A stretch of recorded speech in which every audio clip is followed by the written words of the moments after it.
Recording चालू. आता काय झालं बरं,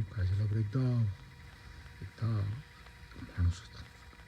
तो म्हटलं सगळे सारखे बिरबलचे अकबरचे कौतुक करतात, मला आता त्यांना टेस्ट केले पाहिजे. खरंच इतके हुशार आहेत. दुसरा एक माणूस, आत्तापर्यंत आलेले माणसं वेगळी, हा नवीन माणूस होता कोणीतरी, ज्याला त्यांना टेस्ट करायचं होतं. खरंच दोघं एवढे हुशार आहेत का अकबर आणि बिरबल.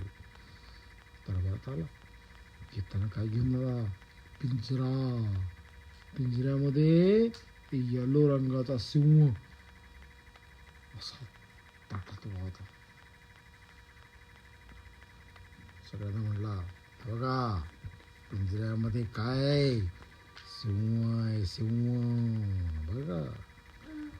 आता तुमच्यापैकी कोण या सिंहाला पिंजरा न उघडता, पिंजऱ्याचं दार कुलूप न उघडता पिंजऱ्याच्या बाहेर आणून दाखवू शकतो? मला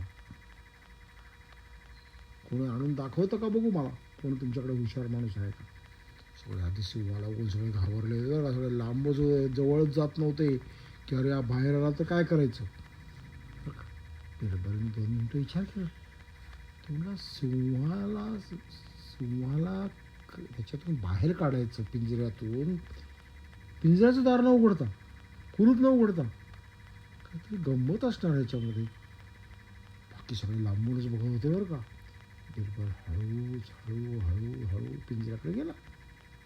जवळ गेला पिंजऱ्याचा.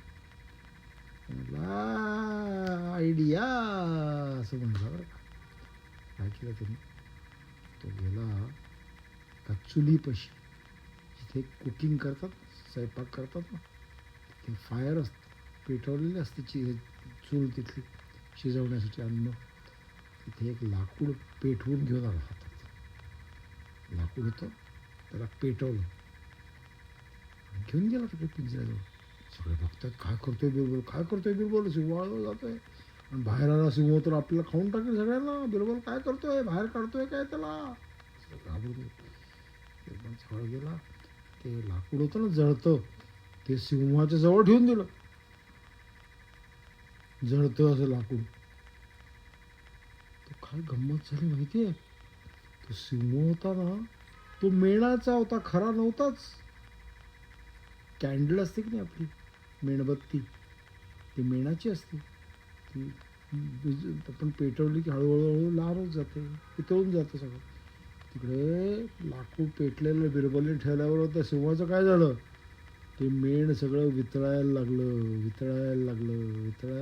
आणि तो सिंहाचं वाहू लागलं मेण सगळं खाली.